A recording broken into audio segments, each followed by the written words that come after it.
This is the worst unrest the capital has seen in a decade, and security forces were everywhere, poised to come in hard at the first sign of protest. Across Tehran, knots of angry opposition supporters gathered at intersections, shouting "Down with the dictator," until riot police quickly chased them away. "I just can't believe this election result. I'm so furious," said Ashbali, as a fresh wave of protesters ran to escape being beaten by police. Young people especially are angered by what they believe to be a rigged election that defeated the reform candidate Mir Hossein Mousavi.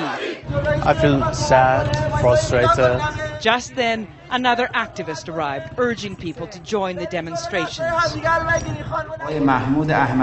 Iran's election commission announced President Ahmadinejad's landslide victory, 62.6% of the vote, with only 33.75 going to the opponent Mousavi. Tonight, President Ahmadinejad called the election fair and healthy. Immediately, Mousavi responded on his webpage, "I won't give in to this dangerous charade." And although there's no hard evidence of vote rigging, he warned, people won't respect those who take power by fraud. I know why they do this. Ghazala Hassanzadeh was glued to Facebook today to stay in touch with other young people disgusted by the regime. Shame on them that they think that they can fool us.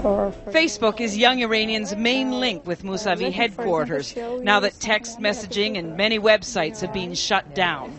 We have chosen this as a symbol of our prayer. Where is my vote? Really, where is my vote? The same question is being asked by millions of other Iranians in cities across the country, and so far they're not satisfied with the answer. As I said, there's no hard proof of fraud in this election, but lots of what people see as circumstantial evidence. For example, one of the minor candidates pointed out today that in his own home region, where he's hugely popular, he had more campaign workers than he received votes. Anthony? Liz, is there any evidence these protests are actually spreading? And if so, what do you expect the Iranian government will do about it? So far, they seem to be controlled. It's unlikely that they will become a mass uprising unless the defeated candidate, Mousavi, calls people into the streets. And he is a man of the establishment, for all that he's a reformer. He's very close to Iran's clergy. There's nothing to suggest he's going to do anything radical like that, especially if it might lead to violence. Elizabeth Palmer in Tehran. Thanks.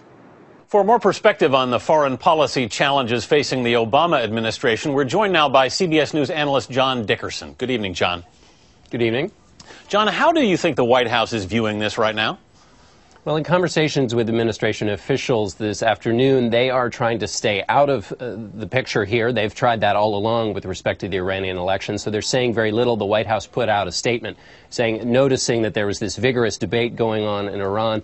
The best thing the administration can hope for is to focus on that idea that there is a group of Iranians, a majority they would argue, who are freedom-loving and that they are being tamped down on by their authoritarian Iranian government.